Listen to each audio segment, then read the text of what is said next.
ମାଲକାନଗିରିରେ pickup van ଧକ୍କାରେ ଜଣେ ମ୍ୟାଟ୍ରିକ୍ ପରୀକ୍ଷାର୍ଥୀଙ୍କ ମୃତ୍ୟୁ। ମୃତକ ପଦ୍ମଗିରି ଉଚ୍ଚ ବିଦ୍ୟାଳୟର ଛାତ୍ର ବିକ୍ରମ ସର୍ଦ୍ଦାର ହୋଇଥିବା ବେଳେ ସେ MB 101 ଗ୍ରାମରୁ ସ୍କୁଟି ଯୋଗେ ପାଣ୍ଟ୍ରିପାଣି ପରୀକ୍ଷା କେନ୍ଦ୍ରକୁ ଆସୁଥିଲା ଏବଂ ଘଟଣାସ୍ଥଳରେ ବିକ୍ରମଙ୍କର ମୃତ୍ୟୁ ଘଟିଥିଲା। ଅନୁଗୁଳ ଜିଲ୍ଲା 8 ମଲ୍ଲିକ ଧଳପୁର ବ୍ରିଜ ଉପରେ ଛିଡ଼ା ହୋଇଥିବା ଟ୍ରଲରର ପଛପଟୁ ପିଟିଲା ବାଇକ୍। ଘଟଣାସ୍ଥଳରେ ବାଇକ୍ ଆରୋହୀଙ୍କର ମୃତ୍ୟୁ ଘଟିଥିବା ବେଳେ ମୃତକ ହେଲେ ବୌଦ୍ଧ ଜିଲ୍ଲା ଚାରିଛକ ଥାନା ଅଧୀନ ମଣିପୁର ଗ୍ରାମର ପ୍ରକାଶ ଭୋକ୍ତା। ସେ ମହାନଦୀ ପୋଲ ଦେଇ କୁଦ ଗାଁକୁ ଯାଉଥିଲେ।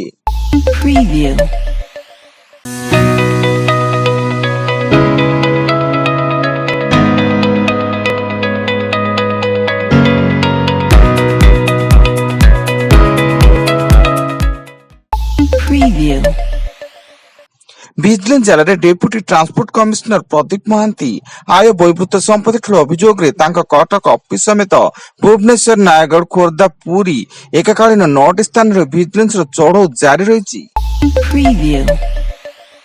ଭୁବନେଶ୍ୱର ପୁରୀ ଜାତୀୟ ରାଜପଥ ଗୁଡିଆ ପୋଖରୀ ଛକ ନିକଟରେ ସ୍କର୍ପିଓର ପଛପଟୁ ପିଟିଲା ହାଇବା। ଘଟଣାସ୍ଥଳରେ ସ୍କର୍ପିଓରେ ଥିବା ଜଣଙ୍କର ମୃତ୍ୟୁ ଘଟିଥିବା ବେଳେ ଅନ୍ୟ 3 ଜଣ ଗୁରୁତର ହୋଇ ନିକଟସ୍ଥ ହସ୍ପିଟାଲରେ ଭର୍ତ୍ତି ଏବଂ ମୃତକ ହେଲେ ଭୁବନେଶ୍ୱର ସୁନ୍ଦରପଦା ଅଞ୍ଚଳର ମନୋଜ ବେହେରା।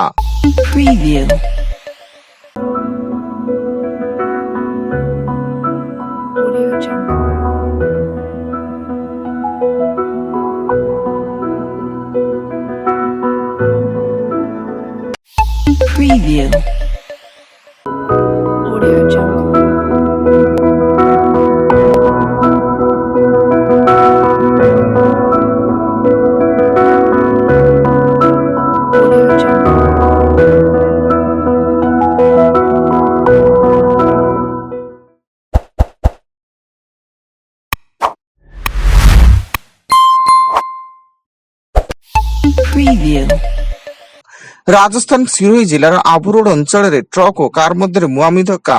ଏହି ଦୁର୍ଘଟଣାରେ କାରରେ ଥିବା ଜଣେ ମହିଳାଙ୍କ ସମେତ 6 ଜଣଙ୍କର ମୃତ୍ୟୁ ଘଟିଥିବା ବେଳେ ସମସ୍ତ ଗୋଟିଏ ପରିବାରର ଥିଲେ ଏବଂ ସେମାନେ ଗୁଜରାଟ ଅହମ୍ମଦାବାଦରୁ ଜାଲୋରକୁ ଫେରୁଥିଲେ। ବାଲେଶ୍ୱର ଜିଲ୍ଲା ବାଲିଆପାଳ ବ୍ଲକ ସର୍ଦା କ୍ଷେତ୍ର ଜଗନ୍ନାଥ ମନ୍ଦିରରୁ ଲୁଟ୍ କଲେ ଦୁର୍ବୃତ୍ତ। ବିଳମ୍ବିତ ରାତିରେ ଦୁର୍ବୃତ୍ତମାନେ ମନ୍ଦିରର ମୁଖ୍ୟ ଗେଟ୍ର ତାଲା ଭାଙ୍ଗି ହୁଣ୍ଡି ବାକ୍ସ ଓ ଅନ୍ୟାନ୍ୟ ସାମଗ୍ରୀ ଲୁଟ୍ କରିଥିବା ନେଇ ବାଲିଆପାଳ ପୋଲିସ ଥାନାରେ ଅଭିଯୋଗ ହୋଇଛି। ଏନେଇ ଘଟଣାସ୍ଥଳରେ ବାଲିଆପାଳ ପୋଲିସ ପହଞ୍ଚି ତଦନ୍ତ ଆରମ୍ଭ କରିଛି। ରାଜ୍ୟର ବିଭିନ୍ନ ମେଡିକାଲ କଲେଜରେ ମ୍ୟାନେଜମେଣ୍ଟ କୋଟା ନାମଲେଖାରେ ଅନିୟମିତତା ଓ ବିପୁଳ ଅର୍ଥ କାରବାର ଅଭିଯୋଗରେ ଇଡିର ଚଢ଼ଉ। କୋଲକାତା ଓ Bhubaneswar ED team Bhubaneswar Hitech, KIMS, ଶମ୍ସ ଓ ରାଉରକେଲା ସ୍ଥିତ ହାଇଟେକ୍ ମେଡିକାଲ କଲେଜ ଓ ହସ୍ପିଟାଲରେ ଏକକାଳୀନ ଚଢ଼ଉ କରିଥିଲା।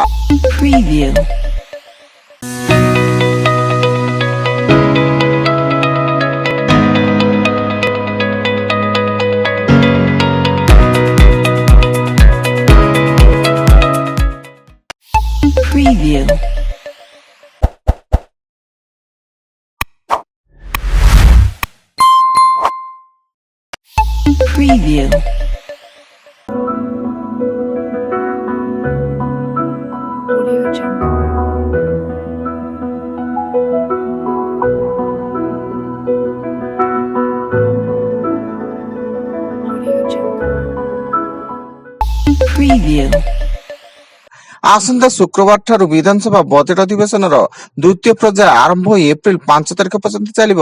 ଏହି ଅଧିବେଶନ କାଳରେ ଖର୍ଚ୍ଚ ଦାବି ଆଲୋଚନା ସହ ବ୍ୟୟ ମଞ୍ଜୁରୀ ଉପରେ ଅବାଗତ ପାରିତ ହେବ। ଭୁବନେଶ୍ୱର ରାଜାରାଣୀ କଲୋନୀ ସ୍ଥିତ AK ଅଟୋମୋବାଇଲ ଦୋକାନରେ ବରଗଡ଼ ଥାନା ପୁଲିସର ଚଢ଼ଉ ବେଳେ ନକଲି ଗାଡି ପାର୍ଟସ ସହ ନକଲି ମୋବିଲ ଓ ନକଲି ଇଞ୍ଜିନ ଅଏଲ ଠାବ ଏବଂ ନକଲି ସାମଗ୍ରୀ ବିକ୍ରି ଅଭିଯୋଗରେ ଦୋକାନର 2 କର୍ମଚାରୀଙ୍କୁ ପୁଲିସର ପଚରାଉଚରା ଜାରି ଥିବା ବେଳେ ଜବତ ସାମଗ୍ରୀର ଆନୁମାନିକ ମୂଲ୍ୟ ପ୍ରାୟ 12 ଲକ୍ଷ ଟଙ୍କା ବୋଲି ସୂଚନା। ଏବଂ ସାରା ରାଜ୍ୟରେ ତାପମାତ୍ରା ବୃଦ୍ଧି ପାଇବାରେ ଲାଗିଛି। ଭୁବନେଶ୍ୱର ପାଣିପାଗ ବିଜ୍ଞାନ କେନ୍ଦ୍ରର ପୂର୍ବାନୁଯାୟୀ ଆଗାମୀ 3 ଦିନ ପରେ ରାଜ୍ୟର ଅନେକ ଜିଲ୍ଲାରେ ଦିନ ତାପମାତ୍ରାରେ 2 ରୁ 3 ଡିଗ୍ରୀ ବୃଦ୍ଧି ଘଟିବା ସମ୍ଭାବନା ରହିଛି। ଫଳସ୍ୱରୂପ ରାଜ୍ୟରେ ତାପମାତ୍ରା 41 ରୁ 42 ଡିଗ୍ରୀ ଟପିବ।